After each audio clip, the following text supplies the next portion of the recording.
Alors on passe à la 7e présentation, le syndrome de Kawasaki, associé à un syndrome d'activation macrophagique à propos de cette observation, qui est présentée par l'équipe du professeur Shkiratz.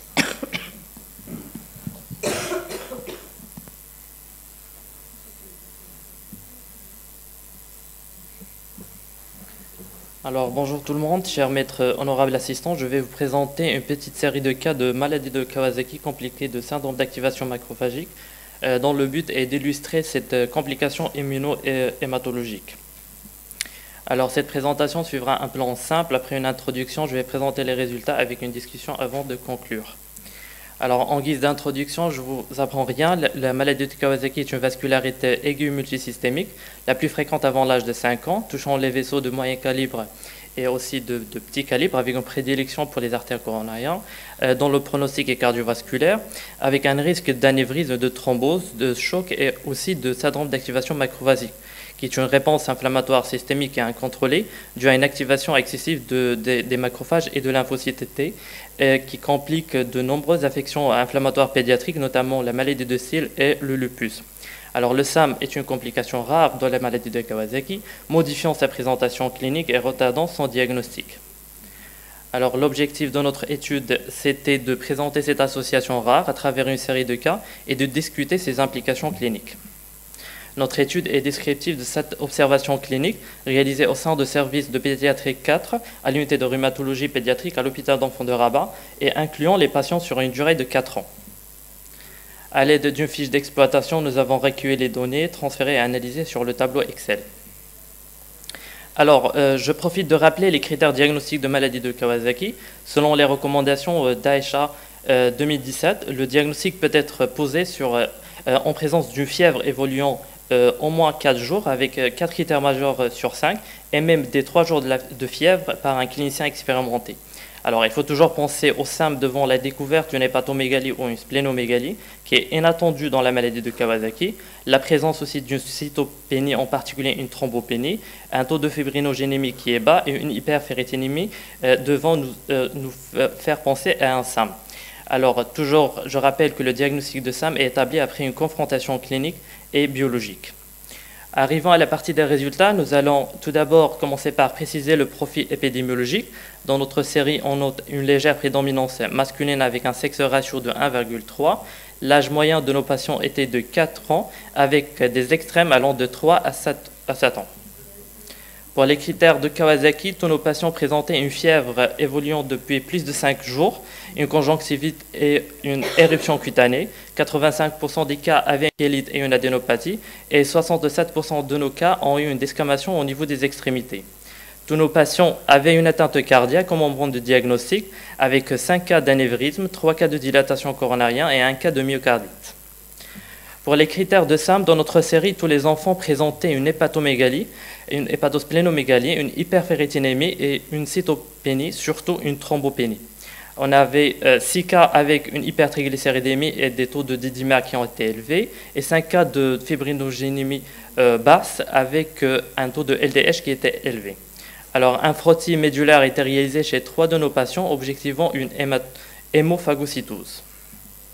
Alors, sur ce tableau, je récapitule les 7 observations. Je note qu'on avait 4 cas avec une cytolyse hépatique aussi associée, 6 cas sur 7 de thrombopénie. La ferritinémie était constamment élevée chez tous nos patients, allant de 1100 à 2800 nanogrammes par millilitre. Alors, arrivant à la partie de traitement, je rappelle les objectifs thérapeutiques dans la maladie de Kawasaki qui sont de réduire l'inflammation lors de la phase aiguë de la maladie, éviter les anomalies coronariennes et prévenir les thromboses.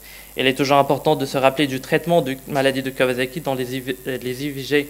Les immunoglobulines intraveineuses associées à l'aspirine restent un traitement de référence avec une dose pour les immunoglobulines de 2 grammes sur kilo sur 12 heures, idéalement dans les 10 premiers jours de la maladie, associée à de l'aspirine dont les recommandations varient selon les pays. Aux États-Unis, on a toujours une recommandation d'utiliser l'aspirine à forte dose à la phase aiguë. En Europe et au Japon, c'est plutôt des doses plus modérées, entre 30 et 5 mg kg jour en 4 pieds jusqu'à l'apérixie.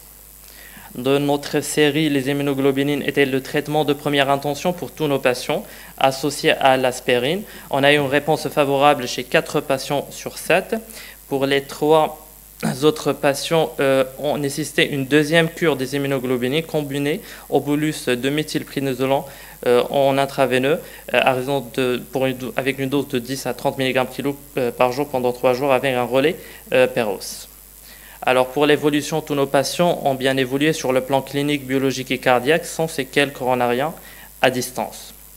Alors pour discuter, on a une présentation clinique similaire entre la maladie de Kawasaki et le syndrome d'activation macrophagique, rendant parfois le diagnostic un peu difficile malgré des critères qui sont bien établis. Alors, je rappelle qu'il y a une résistance chez 20% des cas, même sous immunoglobulines. Le SAM est une complication rare mais grave de la maladie de Kawasaki. Pouvons en modifier la présentation clinique. Alors, il faut toujours penser aux maladies de Kawasaki avec une répétition des ETT est cruciale pour établir le diagnostic. Je vous remercie.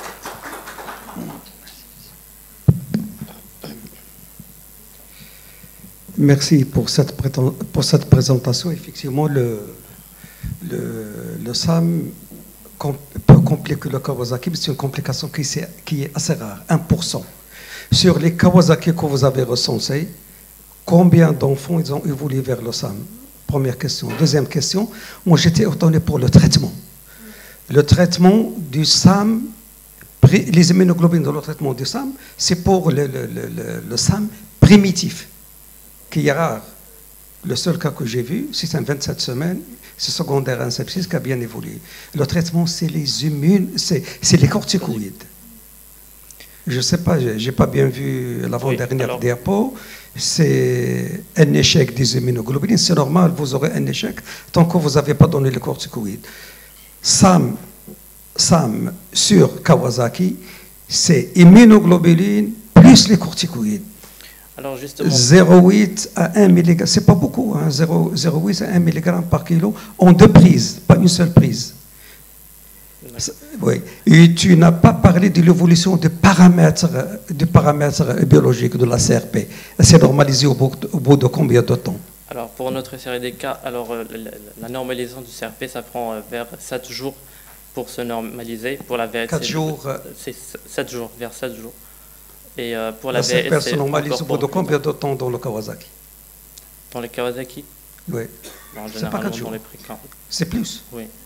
C'est plus. Et tu n'as pas bien détaillé les éléments. Est-ce que ce n'est pas des SAM qui ne le sont pas? Oui. Quand tu as un Kawasaki, tu peux suspecter une complication de SAM sur 2 choses. Quand tu as une thrombopénie, parce que les plaquettes elles augmentent au bout de la 2e jour. Et surtout quand tu as une organomégalie qui s'installe, une hépatosplénomégalie qui s'installe au cours. Quand tu as un SAM, tu n'as pas tous les signes. Les signes s'installent progressivement.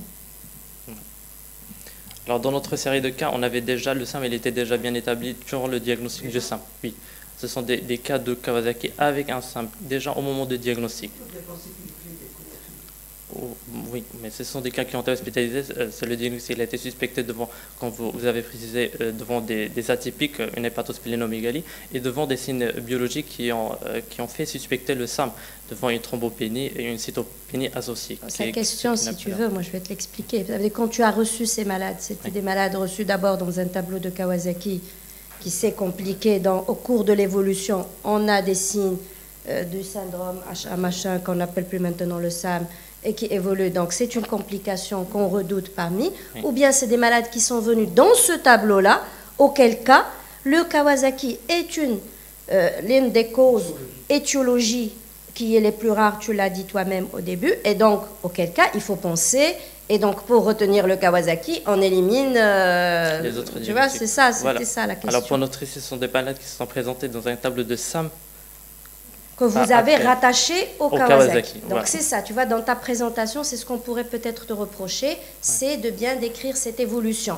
Donc ces malades sont venus, peut-être leur histoire, ils avaient développé, parce que quand tu nous rappelles les critères, ça ne servait à rien, donc tu aurais pu nous dire, voilà, c'est des malades qui ont évolué depuis 10 jours ou là, une semaine, qui se sont présentés au service. Donc c'était le délai du début des symptômes Tu vois? Et ça nous aurait aidé. Parce que, voilà.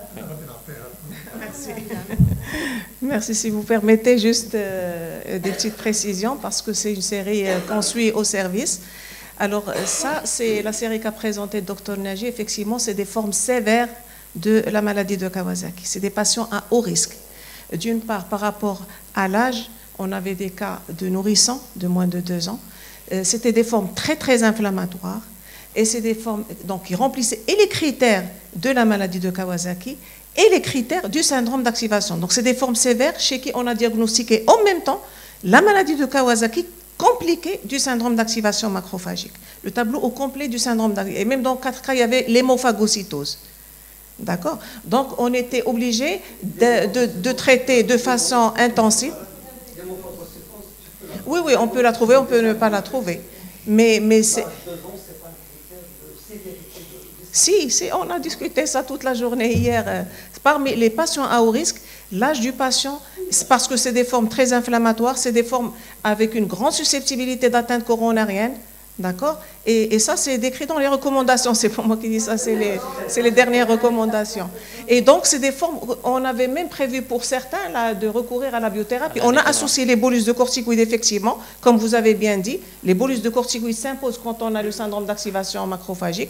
Il était associé aux immunoglobulines intraveineux, c'est ce qui a permis une évolution favorable et des paramètres cliniques et des paramètres biologiques. Bon, Dr Naji n'avait pas le temps de projeter l'évolution détaillée et de la clinique et de la biologie, mais on a eu sur les courbes une nette amélioration chez ces patients, de telle manière qu'on n'a pas eu recours à la biothérapie finalement. Ça, monsieur Kawasaki, il ne faut pas associer Démarrer. il faut associer la corticothérapie de façon systématique. Mais c'est parce qu'elle a présenté. Je pense qu'il y a eu un amalgame, il a été fait sur une... C'était de 24, oui. Et on a associé une deuxième dose des immunoglobulines. Je pense que c'est... Oui, la présentation une complication. Tu dois le faire de plus de clarté, peut-être juste dans la présentation. Plus de clarté. Voilà, ça aurait été plus... Merci. Bien, merci.